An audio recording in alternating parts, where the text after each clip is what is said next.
Assalamualaikum warahmatullahi wabarakatuh.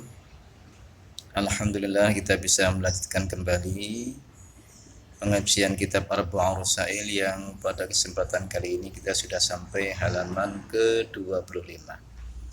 Baik, langsung saja kita mulai dengan bersama-sama membaca basmalah. Bismillahirrahmanirrahim.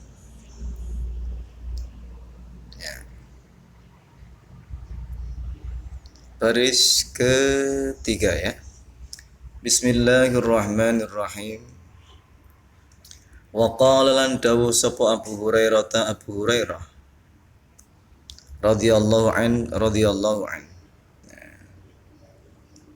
Muga-muga melasi, muga-muga ngridhoni sapa Allah anhu maring Abi Hurairah. Napa ngendikane Abu Hurairah? La antum la'a yakti utawi yen to den soi to den tuwangi apa udunubni adama kupingi anak Adam disoi rasoson ing timah sifate timah mudzaban kang mendidih cair. Diandekan kupingnya atau telinganya anak Adam itu dituangi cairan timah yang mendidih, iku khairun luweh bagus min ayyastami'a saking ento krungu sapa si Ibnu Adam an-nidaa ing adzan wala yujibulan ora memenuhi atau ora mendatangi sapa si Ibnu Adam ing adzan. Ya, bahwasanya telinga yang dituangi cairan timah yang mendidih yang lebur itu lebih baik daripada seseorang yang mendengarkan adzan tetapi dia tidak mau memenuhi adzan tersebut alias tidak mau menuju kepada jamaah salat. Masya Allah ya, demikian pedihnya. Wa qala lan dawuh sapa Rasulullah sallallahu alaihi wasallam man utawi sapane utawa doa berwudu sapa siman fi baitihi indal omai siman fahsana mongko nuli membagusi sapa siman al wudu'a ing wudu. Tsumma atanuli nekani sapa siman al masjida ing masjid. Fa huwa mongko utawi siman iku zairullahi wong kang menziarahi utawa wong kang mengunjungi Allah. Fa haqqa mongko berhak alal manzuri ngatasi zat kang diziarahi, zat kang den kunjungi. Berhak ayukrima apa yang to mulyakaken sapa si mazur zairahu ing wong kang mengunjungi mazur.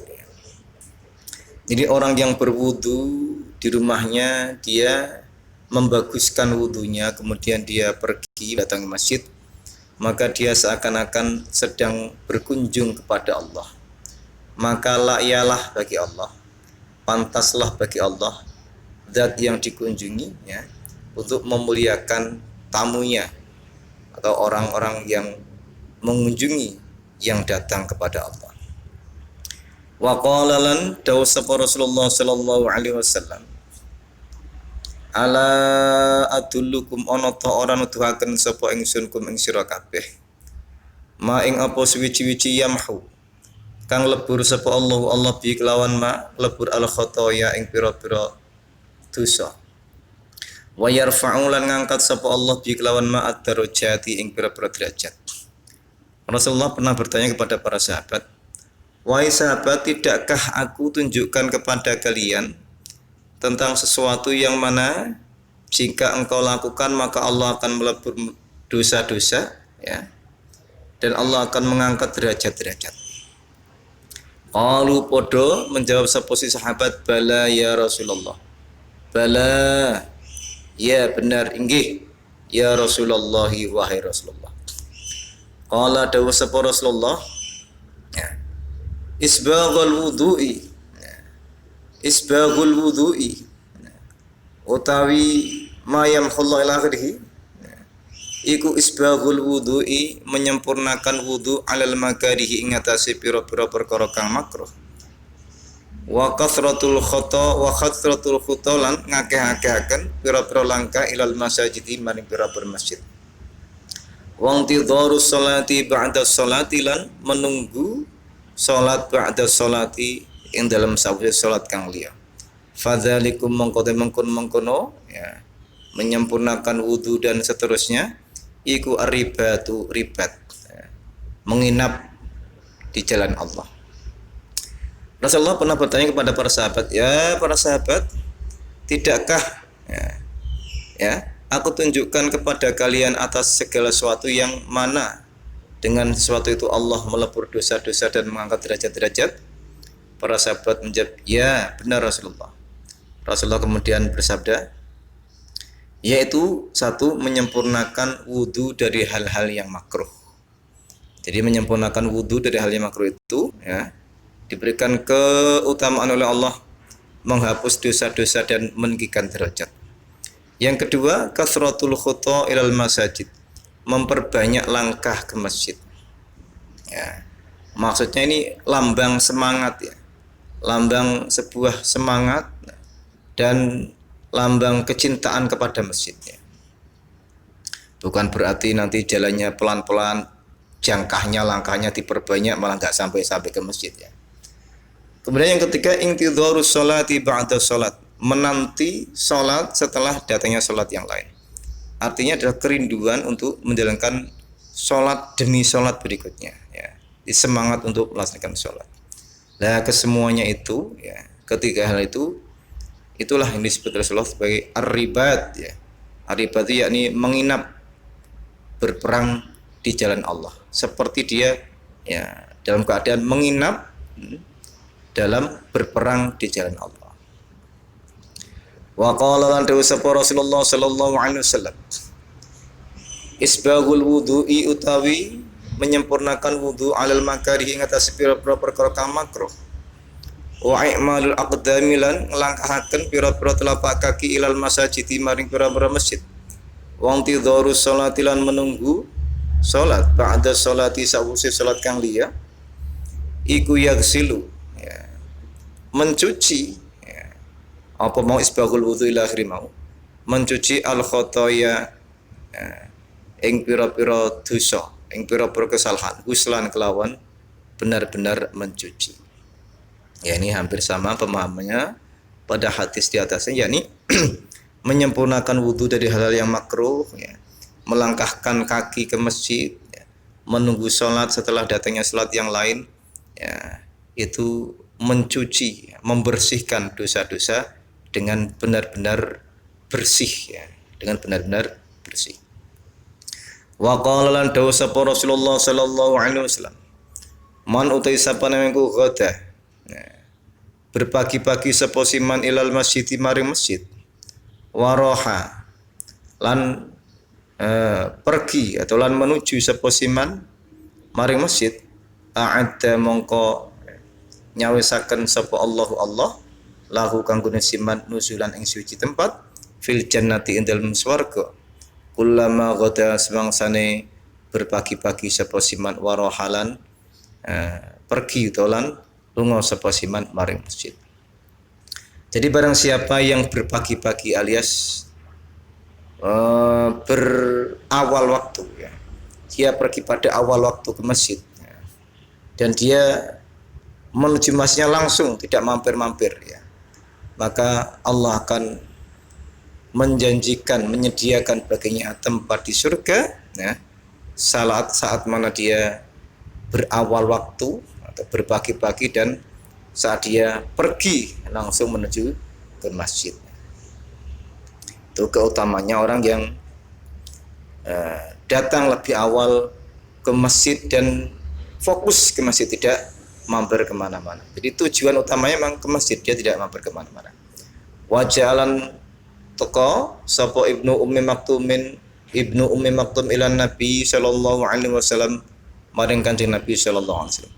Yashku halewatul sapa si Ibnu Ummi Maktum ilaihi maring Rasulullah.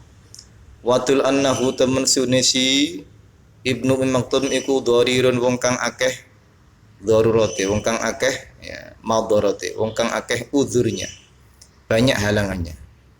Ya, karena diriwayatkan Ibnu Ummi Maktum ini orang yang dalam keadaan buta, tidak bisa melihat. Wal Madinatu lan hale utai Madinah iku zatu hawamin. Iku zatu hawamin. Kota kang memiliki pira-pira halangan, rintangan atau kesulitan. Wa abarin lan kota kang memiliki pira-pira sumur. Jadi Ibnu Ummi Maktum pernah mengadu kepada Rasulullah karena dia orang yang banyak halangan, fisiknya lemah, buta lagi, sementara jalan di Madinah itu banyak rintangan dan banyak sumur. Kemudian Ummi Maktum bertanya, wa qalan taqon sapa Ibnu Ummi Maktum, afala tajidu li rukhsatan an usalliya fi baiti? Afala tajidu? Ana ta ora menemu panjenengan di mare ingsun rukhsatan ing keringanan an usalliya yen to salat sapa ingsun fi baiti dalam rumah ingsun. Ibnu Umar itu bertanya kepada Rasulullah, ya Rasulullah, tidakkah engkau dapati aku keringanan agar aku salat di rumah saja? Qala, jawab sapa Rasulullah, atas ma'un atau krungu sapa sira anida ing adzan? Apakah engkau mendengar adzan wahai Ibnu Ummi Maktum? Qala, jawab sapa Ibnu Ummi Maktum, na'am, inggih. Lalu Rasulullah menjawab, ma'ajidu laka rukhsatan. Ma'ajidu orang nemu sapa ingsun Rasul laka maring sira Ummi Maktum, Ibnu Ummi Maktum, rukhsatan ing suci keringanan. Ya. Jadi hadis ini bisa kita ambil kias ya. Ibnu Ummi Maktum yang keadaannya seperti itu saja, nah, dia tidak mendapatkan rukhsah dari Rasulullah untuk tidak berjamaah. Ya. Ketika ditanya Rasul, kamu dengar adzan enggak?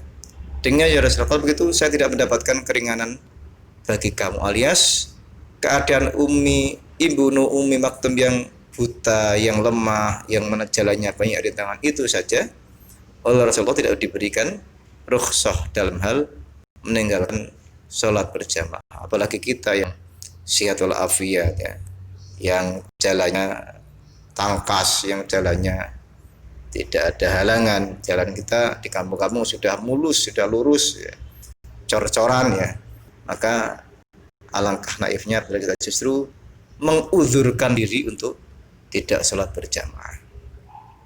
Wa anhu lan saking Rasulullah sallallahu alaihi wasallam annahu teman sering kanjeng Nabi sallallahu alaihi wasallam iku kala dawuh sapa Rasulullah, salah satu utawi ana telung golongan la'ana kang melaknati hum ing salah sapa Allahu Allah wa dzakara nutur sapa kanjeng Nabi minhum saking salasa rajulan ing suci wong rajul ing suci seorang sifate rajul yasma'u kang krungu sapa si rajul hayya 'alas shalah ing lafat hayya 'alas shalah hayya 'alal falah lafat hayya 'alal falah walam yujib lan ora pisan-pisan nyembadani sapa rajul. Rasulullah pernah menyebutkan 3 golongan yang dilaknati Allah, di antaranya adalah seorang yang mendengarkan lafaz azan hayya 'alas shalah hayya 'alal falah. Hayya 'alas shalah, marilah kita mengerjakan salat.